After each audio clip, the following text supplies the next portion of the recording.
Racikan Berita 1.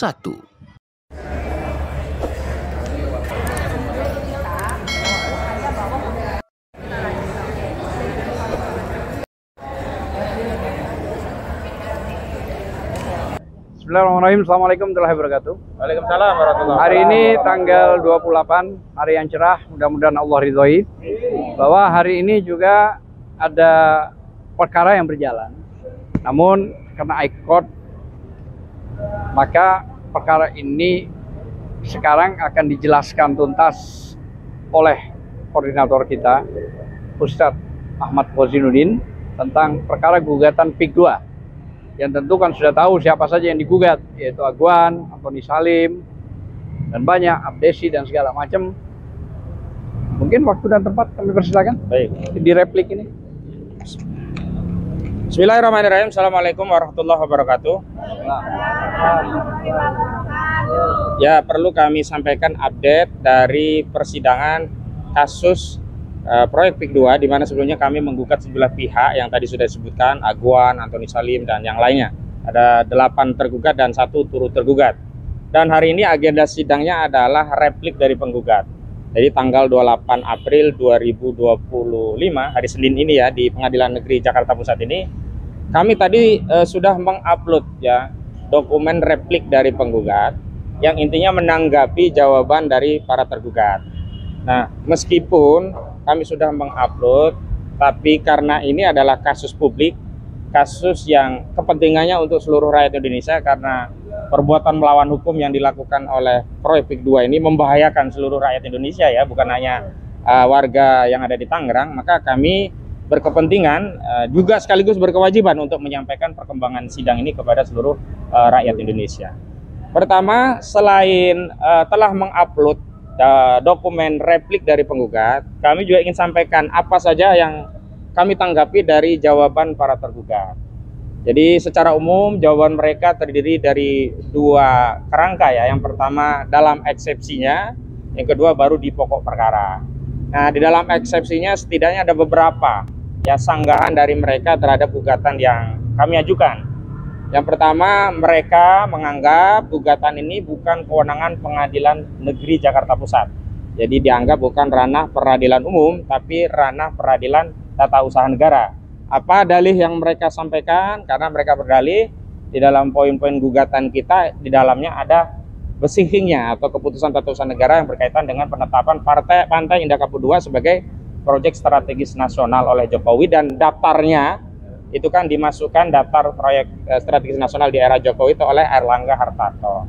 Nah, kami sudah tanggapi bahwa benar ya yang kami persoalkan itu adalah diantaranya status PSN, tapi kami tidak memasukkan materi muatan ya tentang persoalan besikhingnya atau meminta agar katun atau keputusan tata usaha negara terkait PSN PIK 2 itu dicabut, tidak.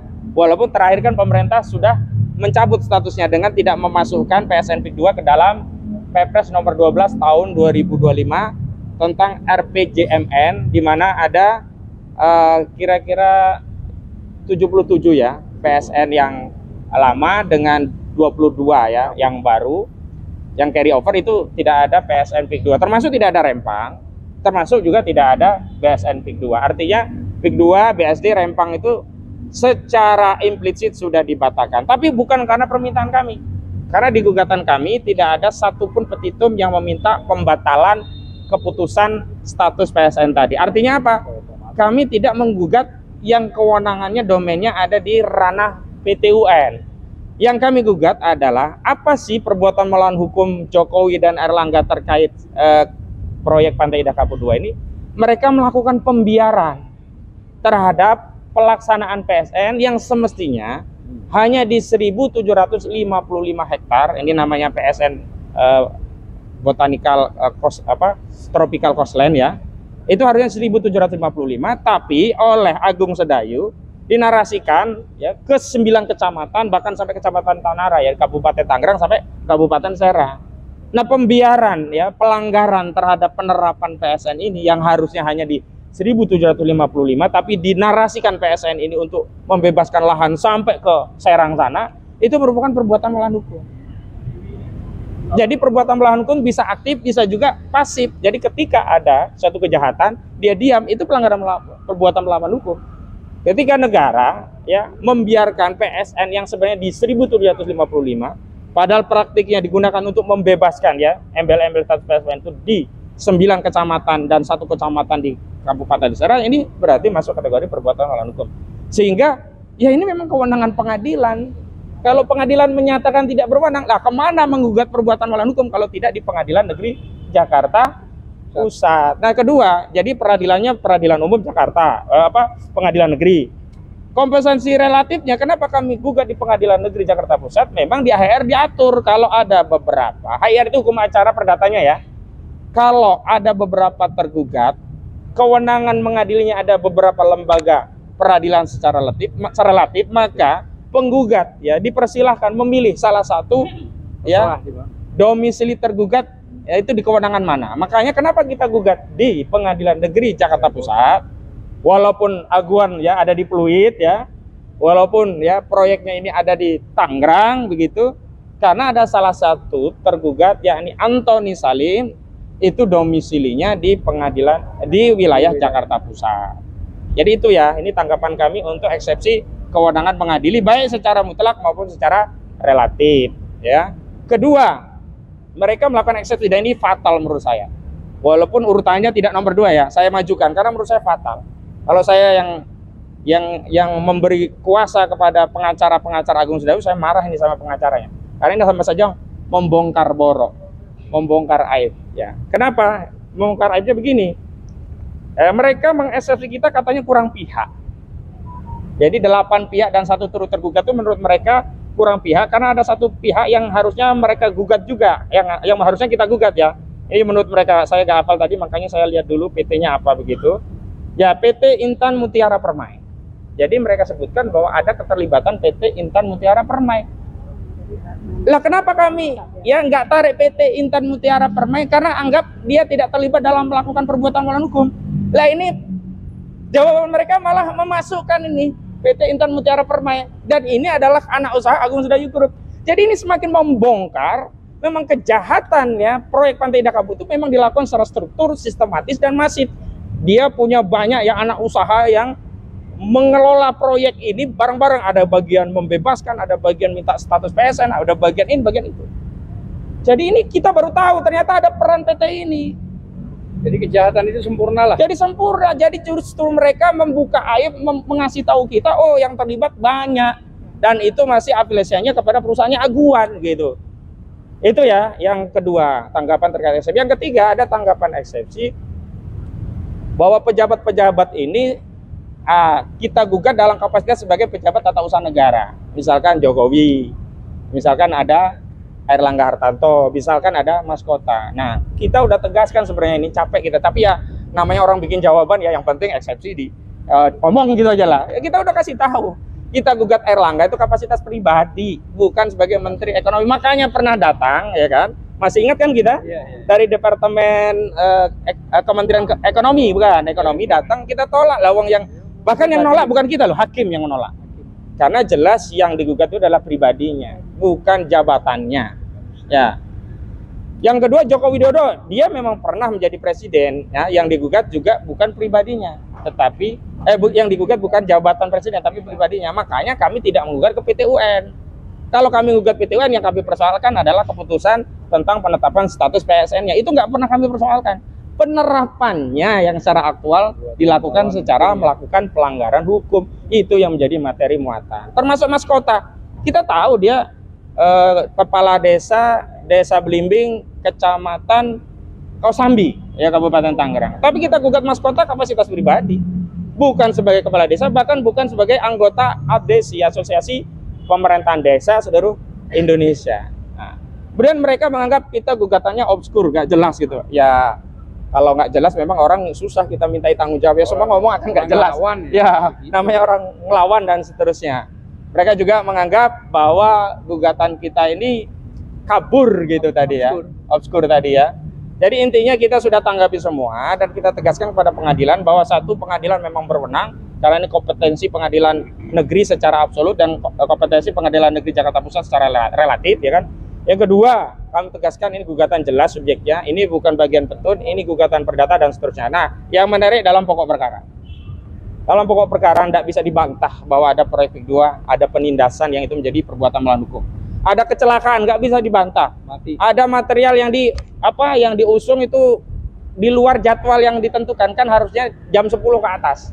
Ini kan 1 kali 24 jam, dan itu yang menyebabkan kecelakaan, jalan rusak, bahkan ada yang kecelakaan kakinya patah terlindas. Hampir semua media. Itu udah banyak. Bahkan puncaknya kan saat anak kecil itu patah terjadi perusakan truk itu kan karena kecelakaan. Ini kan satu pelanggaran hukum. Siapa bilang orang ya dikasih jadwal jam 10 sampai ke atas, dia ngambil tanah untuk nguruk PIK 2 di bawah jam itu dianggap bukan perbuatan melanggar hukum, kan aneh gitu. Dan mereka juga nggak membantah bahwa proyek PIK ini melebihi wilayah yang 1755. Itu yang kami sebut sebagai perbuatan melanggar hukum karena melakukan apa yang disebut dengan penyelundupan hukum.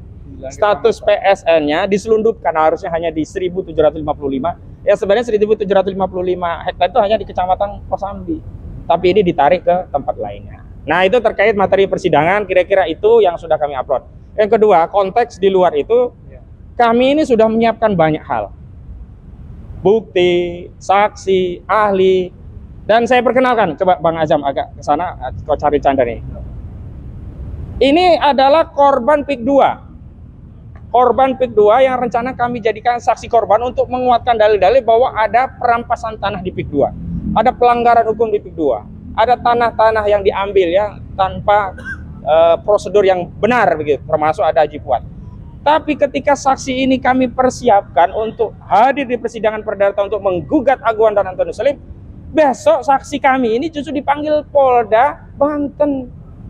Ini kan modusnya mau memenggal gugatan kita dengan cara-cara yang kurang ajar menurut saya. Saya pikir saya dulu ya mewakili Bambang Tri. Bambang Tri menggugat di pengadilan ini ya. Baru menggugat, belum dipanggil pertama, tiba-tiba dipanggil polisi dan ditahan. Saya pikir itu yang pertama dan yang terakhir. Ya, cara ya melakukan perlawanan yang tidak fair gitu. Tapi ternyata hari ini mau dipakai lagi cara yang sama. Kita sedang menggugat, kita punya saksi, saksi kita besok dipanggil Polda Banten atas kasus yang lama sekali yang sebenarnya status daripada tersangkanya sudah gugur tapi dihidupkan kembali oleh Agung Sudayugur melalui kuasa hukumnya Mu'annas Al-Aidid. Jadi sekaligus saya menghimbau kepada seluruh rakyat khususnya yang ada di sekitar Banten ya, juga Jakarta dan yang lainnya. Jadi besok kita akan kawal ya saudara Charlie Chandra ini untuk ya melakukan pemeriksaan di Polda Banten dan langsung statusnya sudah tersangka. Kita harus kawal, kita harus lawan kezaliman ini karena di balik status ini tidak lepas dari oligarki jahat di baliknya yang mereka tidak mau fair ya menghadapi gugatan kita di pengadilan ini, tapi dia pakai cara-cara kotor. Saksi kita justru dikriminalisasi, dipanggil ya. Dan kita doakan mudah-mudahan besok nggak ditahan. Kalau sampai ditahan kita juga bingung karena ini salah satu saksi dan sangat kunci walaupun kita punya saksi-saksi yang lain gitu. Jadi kita hadir Selasa jam 9 di Polda Banten tanggalnya 29 April 2024. Nah, 2025 ya. Dalam kesempatan ini saya minta ya Pak Charlie Chandra dijelaskan secara ringkas kenapa sih kok bisa dipanggil. Padahal Pak Charlie kan korban PIK 2 juga. Begitu, silakan. Ya, terima kasih. Jadi sebenarnya kasus ini adalah kasus lama yang sebelumnya sudah di SP3 berdasarkan restoratif justice. Nah, dalam perjanjian tersebut saya tidak boleh menggugat Agung Sedayu, tidak boleh melapor, tidak boleh menuntut ganti rugi atas tanah seluas 8,7 hektar yang sudah berstatus SHM selama 35 tahun. Buat saya, membayar pajak selama 35 tahun itu sebagai investasi. Namun tiba-tiba hilang begitu saja ketika BPN mengeluarkan surat membatalkan SHM saya atas nama ayah saya sendiri dengan alasan cacat administrasi. Namun saya kembali dijadikan tersangka karena atas pernyataan saya sebagai korban. Pihak PIK 2 melalui Mu'annas Al-Aidid sudah menyatakan bahwa ia akan kembali menjadikan saya sebagai tersangka karena pelanggaran perjanjian. Padahal yang saya lakukan hanya menceritakan kejadian saya sebenarnya. Saya tidak pernah melanggar perjanjian, tidak pernah menggugat, tidak pernah melapor mereka, dan tidak pernah menuntut ganti rugi. Saya hanya tidak mau hal ini terjadi pada orang lain. Nah, perlu saya jelaskan besok kenapa saya dijadikan tersangka. Padahal saya tidak layak dijadikan tersangka. Yang dituduh pada saya adalah pasal 263, pemalsuan surat. Yang dituduh palsu adalah proses balik nama dari ayah ke saya sendiri dan semua ahli waris. Salah satu kunci dari 263, pasal 263 itu adalah harus ada hak yang dirugikan. Sedangkan SHM itu masih atas nama ayah saya sendiri. Kita mau balik nama, apa urusan mereka? Tidak ada yang dirugikan. Jadi saya rasa ini sangat aneh. Kita mau balik nama, tiba-tiba ada orang lain melapor. Ini bukan hanya perampasan tanah, tapi ini adalah permainan hukum. Dan ini bisa terjadi kepada siapapun, siapa saja. Apabila rakyat tidak membantu pemerintah agar permasalahan ini bisa selesai, hukum bisa secara adil, dan pelanggaran-pelanggaran ini bisa diluruskan, maka Anda juga bisa menjadi korban. Maka mohon bantuannya pada rakyat.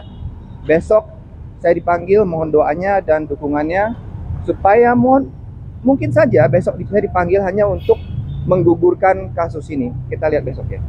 Ya, baik. Terima kasih Pak Charlie Chandra, dan saya perlu tambahkan bahwa memang akhirnya Pak Charlie Chandra ini menggugat Agung Sedayu Group ke pengadilan, tapi setelah jadi tersangka, bukan sebelumnya. Karena apa? Karena harus dijelaskan dulu hak keperdataannya itu seperti apa. Apakah hak atas tanah itu masih berada di Charlie Chandra karena sebagai ahli waris, atau sudah berpindah ke Agung Sedayu. Nah, karena itu sebenarnya kuasa hukum Pak Charlie dari LBH AP Muhammadiyah, saya juga koordinasi terus dengan Pak Guprodi, itu sudah menyampaikan sebenarnya melalui Perma nomor 1 tahun 1956, kalau ada gugatan perdata harusnya pidananya berhenti dulu. Tapi nggak tahu, inilah yang kita sebut, ini ada upaya kekuasaan memaksakan kehendak. Tapi sayangnya memaksakan bukan untuk kepentingan rakyat, tapi hanya kepentingan aguan dan oligarki. Baik, itu saya kembalikan sekarang dari siapa ya? Oh, Pak Nur Saman dulu dan Bu Menuk nanti, silakan. Bismillahirrahmanirrahim. Assalamualaikum warahmatullahi wabarakatuh. Tidak banyak saya sampaikan, saudara sebangsa dan setanah air, sudah dihuraikan, dipaparkan oleh ketua tim hukum kita. Yang pasti di sini jangan sampai ada kriminalisasi, intimidasi, apalagi menakut-nakuti. Apalagi kalau ada korban, jangan sampai terjadi. Saya ingatkan kepada aparat hukum, jaga baik-baik sesuai dengan tupoksi Anda. Jangan bermain hakim sendiri. Itu yang kami. Biarkanlah persoalan ini, kasus ini, masalah ini akan bergulir sesuai dengan rel-rel ranah hukum yang disiapkan selama ini. Jadi saya ingatkan lagi, jangan sampai ada terjadi. Rakyat sudah bosan, sudah banyak menderita, sudah makan pun juga tidak mampu lagi akibat daripada penderitaan ini. Sekali lagi terima kasih atas imbauan saya ini didengar oleh aparat hukum. Terima kasih. Assalamualaikum warahmatullahi wabarakatuh. Assalamualaikum warahmatullahi wabarakatuh. Saya adalah Menulandari, saya adalah prinsipal dari ARM, Aliansi Rakyat Menggugat. Dalam mengomentari hal ini adalah kita melihat negara tidak ada. Negara malah bekerja sama dalam mengkriminalisasikan warganya, rakyatnya, dan akhirnya yang dirugikan adalah kita sendiri. Padahal, satu, siapa yang punya negara ini? Indonesia itu punya siapa? Indonesia adalah punya kita, rakyat Indonesia, yang memegang kedaulatan paling tinggi. Artinya, tanah-tanah yang sekarang dikuasai oleh oligarki dengan cara yang tidak menyenangkan, itu adalah haknya rakyat Indonesia. Jangan sampai akhirnya kami, rakyat Indonesia, akan merebut kembali. Kami sudah cukup, kami sudah muak, kami sudah bosan, dan satu hal lagi, kami tidak takut. Besok kami akan hadir untuk mensupport saudara kami Pak Charlie yang diperlakukan tidak adil. Kami akan ada untuk siapapun yang dizolimi oleh negara ini, oleh pemerintah. Siapapun itu. Karena ini adalah negara kami. Sekali lagi, ini adalah rumah kami. Kalau bukan kami yang menjaganya, siapa lagi? Ingat, anak cucu kita yang akan rugi apabila kita diam. Sekali lagi, kami tidak takut. Kami tidak takut dan kami akan terus melawan. Terima kasih. Wassalamualaikum warahmatullahi wabarakatuh. Waalaikumsalam warahmatullahi wabarakatuh.